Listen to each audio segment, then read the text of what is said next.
Il ne suffit pas d'aimer quelqu'un pour en faire un partenaire de vie. Faites très attention. L'amour seul, très souvent, ne suffit pas. On peut aimer n'importe quoi. On peut aimer un imbécile et en faire l'amour de sa vie. Parce qu'on a aimé son sourire, on a aimé son charme. On peut aimer une folle, une malade cérébrale, sans le savoir. Parce qu'elle paraît pimpante, attirante. L'amour ne réfléchit pas. L'amour n'a pas de cerveau. Voilà pourquoi on dit, l'amour n'a pas Dieu, n'est-ce pas? L'amour est aveugle. L'amour est aveugle. Avec tout le respect que j'ai pour ceux qui ont des difficultés de vision, comment pouvez-vous vous lancer dans une histoire aveugle? Ça ne semble pas très intelligent, n'est-ce pas? Aimer, c'est bien. C'est noble d'aimer les gens. Il faut aimer tout le monde. C'est très bien d'aimer les gens. Mais aimer ne suffit pas quand il s'agit d'un engagement sérieux pour le reste de sa vie. Beaucoup de personnes aujourd'hui souffrent parce que leur choix de vie, leur choix de partenaire a été basé sur l'amour seulement. L'amour est un grand trompeur. L'amour est très volatile. L'amour n'est pas permanent. Détrompez-vous. Regardez votre ex. Non, pas celui-là, le troisième. Qu'est-ce que vous en pensez aujourd'hui? À vomir, n'est-ce pas? Peut-être pas à vomir. Mais qu'est-ce que vous en pensez, honnêtement? L'amour n'est pas stable.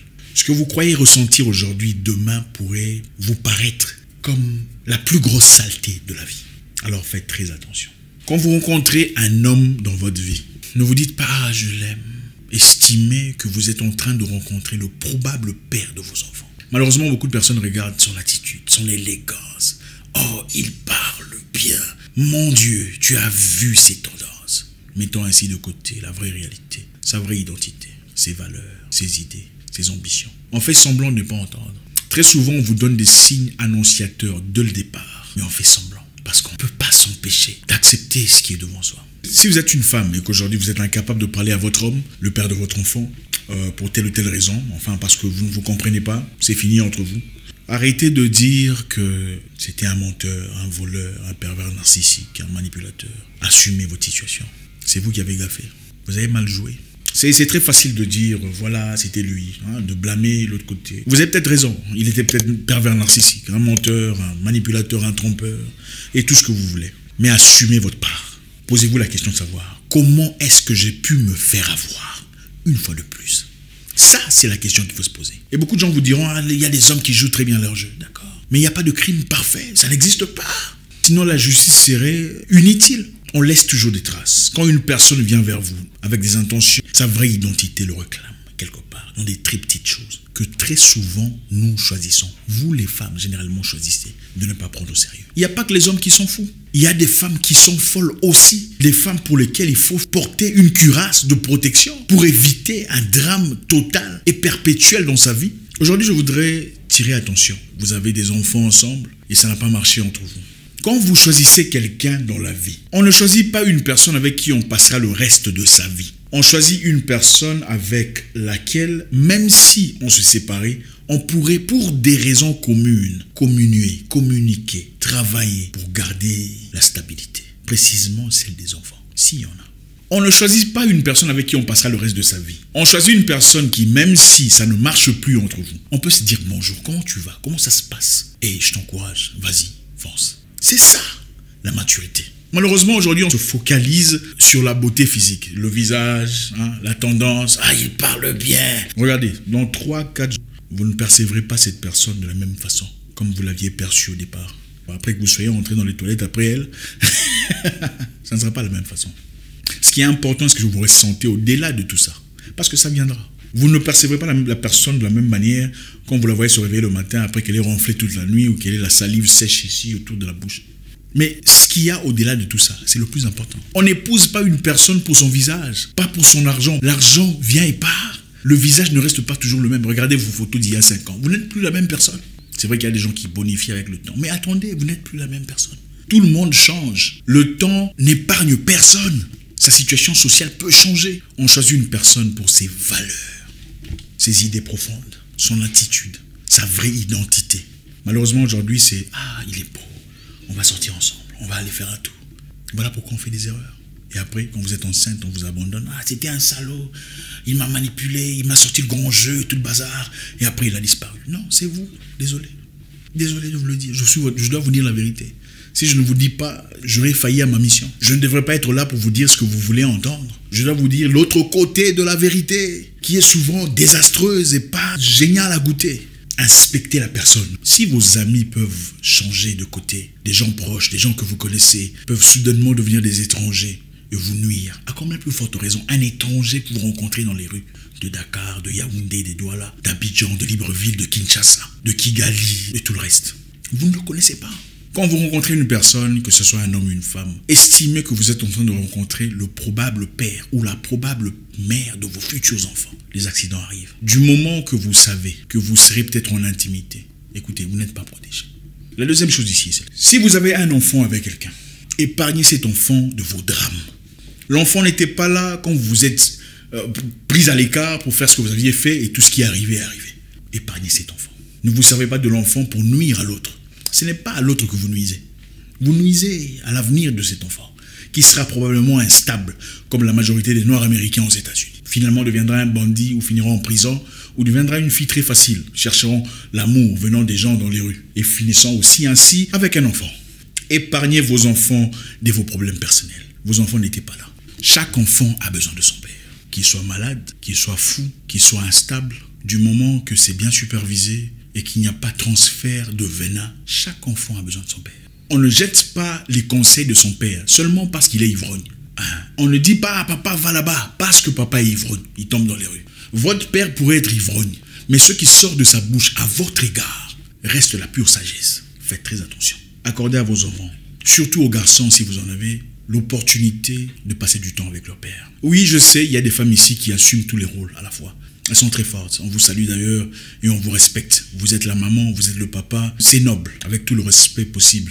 S'il y a de la chance, de l'opportunité, de la capacité d'accorder un moment à cet enfant, de discuter avec son père ou d'échanger avec son papa, accordez-le lui. Parce qu'il n'y a rien de plus précieux. Accordez du temps à votre fille de discuter avec son père. Parce qu'à travers son père, elle apprendra comment être traitée par un homme. Et quand un homme vient dans sa vie et que le traitement qu'elle reçoit n'est pas adéquat, ne va pas de pair avec ce qu'elle a vu chez son père, elle saura comment identifier les alarmes nécessaires. Votre garçon ainsi apprendra comment on traite les gens, comment le monde doit être vécu et ne se chargera pas de trouver un homme influent qui sera son étalon de mesure. Les garçons, généralement, quand papa est absent, cherchent le monsieur le plus fort du quartier, le monsieur le plus respecté, le monsieur le plus influent pour devenir leur talon de mesure. Si vous écoutez très attentivement ces jeunes garçons qui n'ont peut-être pas leur papa autour d'eux, vous les entendrez toujours parler d'un homme qu'ils respectent, un homme qu'ils aiment. Si vous avez l'opportunité d'accorder du temps à votre ex, même si c'est un malade, du moment que c'est supervisé, c'est très important. Séparez vos problèmes personnels des problèmes des enfants. Vos enfants ne sont pas votre punching bag. Ils ne sont pas des éléments sur lesquels il faut baser votre nuisance, votre méchanceté, vos ressentiments. Ce sont vos fautes à vous, il faut les assumer. C'était de votre faute quand vous êtes lancé trop vite. Oh, c'était un salaud, il m'a passé mon temps, il s'est servi de moi, il a abusé de moi. Non, tu ne le connaissais pas. Tu es allé trop vite dans tes sentiments. Si tu regardes en arrière, avec toute lucidité, tu remarqueras qu'il y avait des signes annonciateurs que tu as délibérément choisi de négliger. On ne peut pas faire semblant pour toujours. Ce n'est pas possible. De même pour une femme. Vous rencontrez une malade, posez-vous la question de savoir qu'est-ce qui m'a attiré en réalité. Comment on a commencé? Quelles étaient les conversations à l'époque? Vous trouverez là-dedans, là-dessus, autour de cela, les vraies raisons pour lesquelles vous êtes attaché. Il n'y a pas que les hommes qui sont méchants, il y a des femmes malades aussi, qui rendent la vie compliquée, difficile à beaucoup d'hommes ici dehors. Faisons le bon choix. Il ne suffit pas d'aimer quelqu'un pour passer le reste de sa vie avec. Et on peut passer le reste de sa vie en souffrant. Attention. Pour passer une vie bien, il faut avoir une personne compatible, c'est-à-dire une personne qui vous comprend, une personne qui vous complète, une personne qui vous ajoute de choses que vous n'avez pas, une personne qui perçoit les erreurs que vous ne percevez peut-être pas, une personne qui corrige quelquefois ce que vous avez loupé. C'est une personne qui vient rajouter dans votre vie, pas seulement tirer. La beauté éphémère. Demain, l'odeur de la bouche ou de la toilette peut vous faire fuir. Mais ce n'est pas l'amour qui vous ramène, c'est plus que ça. Écoutez, les gens les plus moches de la vie sont très souvent mariés, très stables dans leur foyer. Aucun problème. Oui. Pourquoi?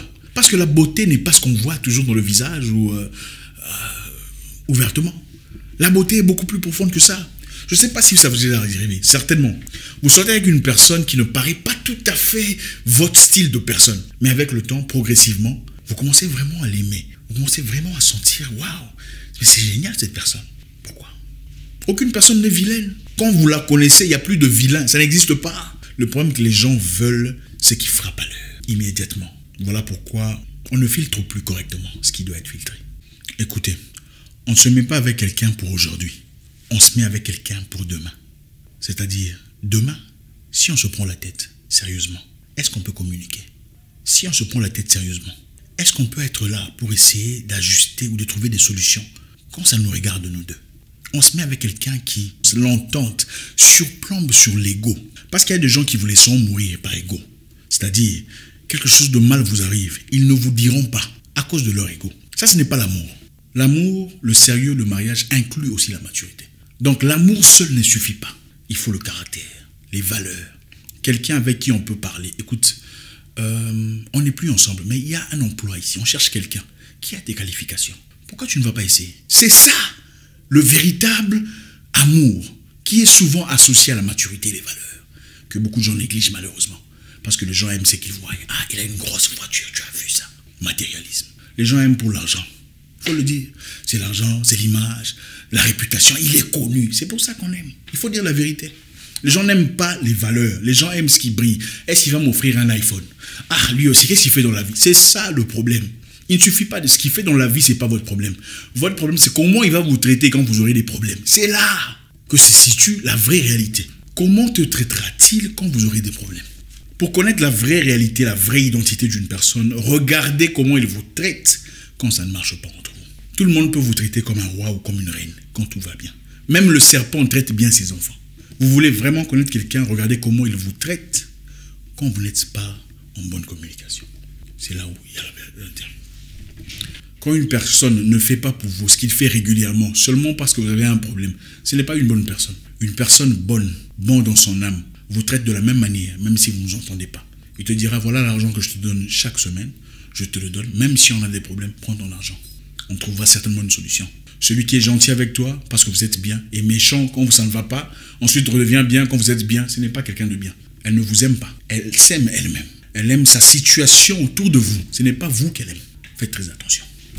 Merci infiniment les amis, c'est toujours un réel plaisir de discuter avec vous. Faites-nous savoir si ça vous intéresse, on pourra faire précisément qu'est-ce qu'il faut regarder chez l'homme pour se protéger. Qu'est-ce qu'il faut identifier chez l'homme pour tirer les sonnettes d'alarme. On fera aussi peut-être une vidéo sur qu'est-ce qu'il faut regarder chez les femmes. Parce qu'il faut en parler. Là, on a parlé généralement. Si ça vous intéresse, faites-nous savoir sur les commentaires si vous voulez qu'on parle précisément sur les hommes ou qu'on parle précisément sur les femmes. Je vous souhaite une excellente soirée ou journée. J'espère vous parler encore très bientôt dans une nouvelle vidéo. Au revoir.